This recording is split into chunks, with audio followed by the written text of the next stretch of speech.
Lionel Messi കേരളത്തിലേക്ക് വരുമോ എന്നുറപ്പ് പറയാതെ കായികമന്ത്രി വി അബ്ദുറഹ്മാൻ സ്പോൺസറായ റിപ്പോർട്ടർ TV ചാനൽ പണം അടയ്ക്കാത്തതാണ് മെസ്സിയുടെ സന്ദർശനം വൈകുന്നതിന് കാരണം. പ്രതീക്ഷ ഇപ്പോഴും കൈവിട്ടിട്ടില്ല എന്നാണ് കായികമന്ത്രി പറയുന്നത്. 175 കോടി രൂപയാണ് മെസ്സിയെ കൊണ്ടുവരാൻ വേണ്ടത്. മാത്രമല്ല കരാർ ഒപ്പിട്ട് 3 മാസത്തിനകം പണം അടയ്ക്കണമായിരുന്നു. 45 ദിവസത്തിനകം പണം അടയ്ക്കണമായിരുന്നു. പക്ഷേ ഇപ്പോൾ 3 മാസം, ആ എഗ്രിമെന്റ് ഡേറ്റ് കഴിഞ്ഞ് 3 മാസം കഴിഞ്ഞു, ഇപ്പോഴും പണം അടച്ചിട്ടില്ല.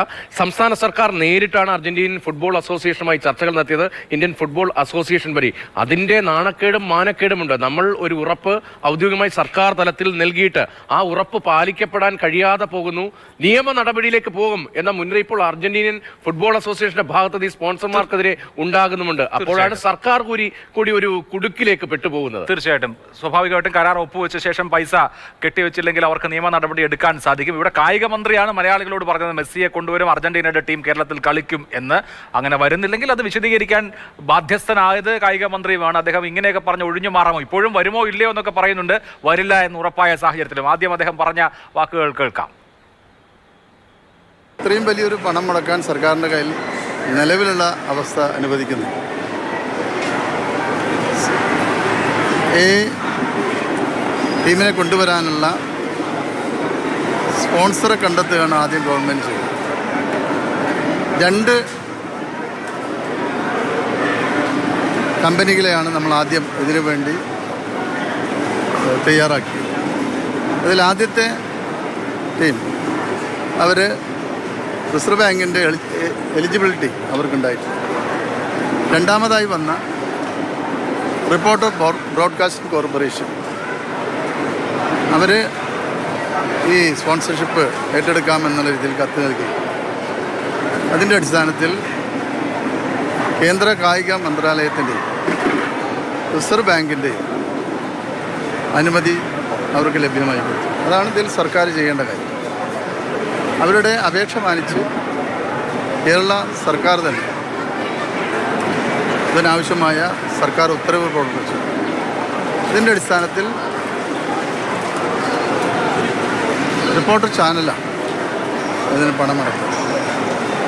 അവർ പണമടക്കാമെന്ന് അറിയിച്ചിട്ടുണ്ട്. അപ്പോൾ അതുകൊണ്ട് ഇപ്പോൾ വരുന്ന വാർത്തകൾ അത് മെസ്സി വരില്ല എന്നുള്ള അർത്ഥം അതിൽ പറയാൻ കഴിയും. നമുക്കറിയാം ഭാരിച്ച ചിലവുള്ളത് ഒരു സർക്കാരിനെ സംബന്ധിച്ചിടത്തോളം ഇത്രയും വലിയ പണം കായിക വകുപ്പിൻ്റെ ബഡ്ജറ്റിലും അപ്പുറത്താണ്. അപ്പോൾ അതിന് സ്പോൺസർമാർ നിർബന്ധമാണ്. അപ്പോൾ TS ഹരികൃഷ്ണ തിരുവനന്തപുരം വിവരങ്ങളുമായുണ്ട്. ഇത്രയും ഭാരിച്ച പണം സർക്കാരിന് സമാഹരിക്കൽ അത്ര എളുപ്പമല്ല. ഈ സ്പോൺസർഷിപ്പ് ഏറ്റ ആളുകളുടെ കയ്യിൽ ഇത്രയും പണമുണ്ടോ? കാര്യങ്ങളൊക്കെ വെരിഫൈ ചെയ്തിട്ടാണോ സർക്കാർ ഇങ്ങനെ ഉറപ്പ് കൊടുത്തത്? ഹരി, നമുക്ക് നാണക്കേടും മാനക്കേടും ഒക്കെ ആയി പോകുന്നത് സർക്കാർ നൽകിയ ഒരു ഉറപ്പ് ലംഘിക്കപ്പെടുന്നു. ഇപ്പോൾ സ്പോൺസർമാർ പണം നൽകിയില്ല എന്നൊക്കെ പറയുമ്പോഴും സർക്കാരിന് അതിൽ വലിയ റോൾ ഉണ്ടല്ലോ. സർക്കാരാണല്ലോ ചർച്ച നടത്തി, കായിക മന്ത്രിയും നമ്മുടെ മറ്റു ഒഫീഷ്യൽ സംഘവുമാണല്ലോ ചർച്ചകൾക്കൊക്കെ നേതൃത്വം നൽകിയത്. അങ്ങനെ നമ്മളൊരു ഉറപ്പ് നൽകിയിട്ട് പണം നൽകാൻ കഴിയാതെ അവരുടെ ഷെഡ്യൂളിൽ ഇപ്പോൾ കേരളവുമായി ബന്ധപ്പെട്ട ഒരു മാച്ചിന്റെയും വിവരങ്ങൾ കാണാൻ പോലുമില്ല. അപ്പോഴും മന്ത്രി ഇപ്പോഴും ഒരു ചെറിയ പ്രതീക്ഷ അദ്ദേഹത്തിന്റെ വാക്കുകളിൽ പ്രകടിപ്പിക്കുന്നുണ്ട്. ഇപ്പോഴും പ്രതീക്ഷ അവസാനിപ്പിച്ചിട്ടില്ല എന്നാണ് അദ്ദേഹം പറയുന്നത്. മെസ്സി വരില്ല എന്ന് ഉറപ്പാവുകയല്ലേ? ഈ സ്പോൺസർമാർ ഏതെങ്കിലും തരത്തിൽ പ്രതികരിക്കുന്നുണ്ടോ?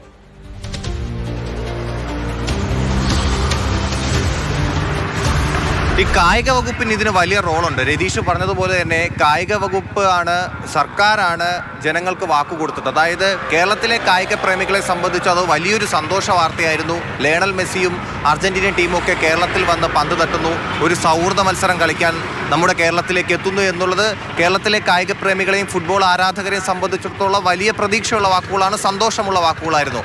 അതിൽ അന്ന് ആ വാർത്ത വന്നതിന് പിന്നാലെ തന്നെ കായിക പ്രേമികൾ ആ രീതിയിൽ പ്രതികരിച്ചിരുന്നു. പക്ഷേ ഇപ്പോൾ അന്നേ സർക്കാർ ഈ കായിക മന്ത്രി സംസാരിക്കുമ്പോൾ പറയുന്ന ഒരു പ്രധാനപ്പെട്ട കാര്യം, ലയണൽ മെസ്സി കേരളത്തിൽ വരും, ലോകകപ്പ് നേടിയ അർജന്റീന ടീം കേരളത്തിൽ വരും, പന്ത് തട്ടും എന്നുള്ളതാണ്. മാത്രമല്ല സർക്കാരിനെ സംബന്ധിച്ച് സാമ്പത്തികമാണ് ഒരു വെല്ലുവിളി എന്ന് അന്നും പറയുന്നുണ്ട്. പക്ഷെ അപ്പോഴും സ്പോൺസർമാരുടെ കാര്യം എടുത്തു പറയുമ്പോൾ സ്പോൺസർമാരുടെ ഭാഗത്ത് നിന്ന് കൃത്യമായി പണം സ്വരൂപിക്കാൻ കഴിയുമോ എന്ന് സർക്കാർ ഉറപ്പുവരുത്തണമായിരുന്നു, കായിക വകുപ്പ് ഉറപ്പുവരുത്തണമായിരുന്നു. അങ്ങനെ ഒരു ഉറപ്പ് വരുത്താത്തത് കൊണ്ടാണ് സർക്കാർ ജനങ്ങൾക്ക് നൽകിയ ഉറപ്പ് പാലിക്കാൻ പറ്റാത്തത്. നമുക്കറിയാം എത്രത്തോളം രൂപ ഇതിന് ചെലവാകുമെന്ന്. അർജന്റീന പോലൊരു ടീം വരുമ്പോൾ, ലയണൽ മെസ്സി പോലൊരു സൂപ്പർ താരം വരുമ്പോൾ ഏകദേശം ഈ ഒരു സൗഹൃദ മത്സരം നടത്താൻ വേണ്ടി ഈ കണക്കുകൂട്ടലാണ് ഏകദേശം ഒരു 300 കോടിയോളം രൂപയെങ്കിലും വരേണ്ടതാണ്. അങ്ങനെയാണെങ്കിൽ അർജന്റീനൻ ടീമിനെ എത്തിക്കേണ്ടതിന് വേണ്ടിയുള്ള ചെലവ്, ഇവിടെ മത്സരം നടത്തുന്നതിന് വേണ്ടി മറ്റു ചെലവ്, ടീം എത്തിയാൽ തന്നെ അവരുടെ അക്കോമഡേഷൻ, മറ്റു കാര്യങ്ങൾ എല്ലാത്തിനും വേണ്ടി ഭീമമായ മറ്റൊരു ചെലവ്. ഇനി അർജന്റീനൻ ടീം സൗഹൃദ മത്സരം കളിക്കാനെത്തുമ്പോൾ ആർക്കെതിരെ കളിക്കുമെന്നുള്ളൊരു ചോദ്യം ബാക്കിയുണ്ട്. അങ്ങനെയെങ്കിൽ ആ മറ്റൊരു ടീമിനെ കൂടി കേരളത്തിലേക്ക് എത്തിക്കണം. അവരെ എത്തിക്കുന്നതിന് വേണ്ടിയിട്ടുള്ള ചെലവ്, ഈ മത്സരം സംഘടിപ്പിക്കുന്നതിന് വേണ്ടി, സംഘാടനത്തിന് വേണ്ടി മറ്റൊരു ഭീമമായ തുക, ഗ്രൗണ്ടിന് വേണ്ടിയുള്ള തുക, അങ്ങനെയൊക്കെ നോക്കുകയാണെങ്കിൽ ഏകദേശം ഒരു 300 കോടിയോളം രൂപ വരുമെന്നുള്ളൊരു വസ്തുത തന്നെയാണ്. അതിനുവേണ്ടിയുള്ള പണം സ്പോൺസർമാർ വഴി കണ്ടെത്തുമെന്ന് പറയുമ്പോൾ സ്പോൺസർമാരുടെ കയ്യിൽ നിന്ന് അത്രയും പണം ഉണ്ടോ, അത് സ്വരൂപിക്കാൻ കഴിയുമോ എന്ന് സർക്കാർ ഉറപ്പിക്കേണ്ടതായിരുന്നു. അത് ഉറപ്പിച്ചില്ല എന്നുള്ളത് കൊണ്ടാണ് ആ വാക്ക് പാഴായി പോകുന്നത്. ഇപ്പോഴും മന്ത്രി പ്രതീക്ഷ പ്രകടിപ്പിക്കുന്നുണ്ടെങ്കിൽ പോലും ഈ വർഷം അർജന്റീനൻ ടീം കേരളത്തിൽ എത്തുന്നില്ല എന്നുള്ളത് 99% അല്ലെങ്കിൽ 100% ഉറപ്പിച്ച് പറയാൻ പറ്റും. കാരണം അവരുടെ വിൻഡോ ഓപ്പൺ ആയി കഴിഞ്ഞു. അവരുടെ അടുത്ത ട്രാവൽ പ്ലാനും ഒക്കെ തന്നെ അവരുടെ അടുത്ത ഈ വർഷത്തെ മത്സരങ്ങളുടെയും വിൻഡോയൊക്കെ ഓപ്പൺ ആയി കഴിഞ്ഞു. അതിലൊന്നും കേരളത്തിൻ്റെ പേരേ പരാമർശിക്കുന്നില്ല. അതുകൊണ്ട് തന്നെ ലയണൽ മെസ്സിയോ അർജന്റീന ടീമോ ഇനി കേരളത്തിൽ ഈ വർഷം എത്തുമെന്നുള്ള പ്രതീക്ഷയില്ല. ഒരുപക്ഷെ മന്ത്രി പ്രകടമാക്കുന്ന പ്രതീക്ഷ അടുത്ത വർഷത്തേക്കായിരിക്കും. അവിടെ നമ്മൾ കാണേണ്ട കാര്യം 2026 അടുത്ത വർഷം എന്ന് പറയുന്നത് ലോകകപ്പ് നടക്കുന്ന വർഷമാണ്. ടീമുകളെ സംബന്ധിച്ച് വളരെ നിർണായകമായ വർഷമാണ്. ഈ വർഷം ഇപ്പോൾ ഗ്യാസ്റ്റൻ എഡുൽ നൽകുന്ന റിപ്പോർട്ട് അനുസരിച്ച് അർജന്റീനൻ ടീമിന്റെ വിവരങ്ങൾ വളരെ കൃത്യമായി ലോകത്തെ അറിയിക്കുന്നത് ഗ്യാസ്റ്റൻ എഡുൽ ആണ്. ഗ്യാസ്റ്റൻ എഡുൽ നൽകുന്ന റിപ്പോർട്ട് അനുസരിച്ച് അർജന്റീനൻ ടീമിന്റെ സൗഹൃദ മത്സരങ്ങളുടെ കലണ്ടർ ആയി കഴിഞ്ഞിരിക്കുന്നു. ഇതിപ്പോൾ നമ്മൾ ഈ നാട്ടിൽ ഈ ലോക്കൽ സെവൻസ് മത്സരം നടത്തുന്ന പോലെ അവസാന നിമിഷം ഫിക്സർ ചേഞ്ച് ചെയ്തിട്ട് എന്നാൽ പിന്നെ ലക്കി സ്റ്റാർ കൊണ്ടോട്ടി നാളെ കളിച്ചോട്ടെ എന്ന് പറയുന്ന പോലെ വെക്കാൻ പറ്റുന്ന കളിയേയല്ല. അപ്പൊ ഇത് അറിയാത്ത ആളൊന്നുമല്ല കായിക മന്ത്രി. എന്നിട്ടും നാട്ടുകാരുടെ മുമ്പിൽ പിടിച്ചു നിൽക്കാനാണോ ചിലപ്പോൾ വരുമായിരിക്കും, പൈസ കൊടുത്താൽ വരുമായിരിക്കും എന്നൊക്കെ പറയുന്നത്?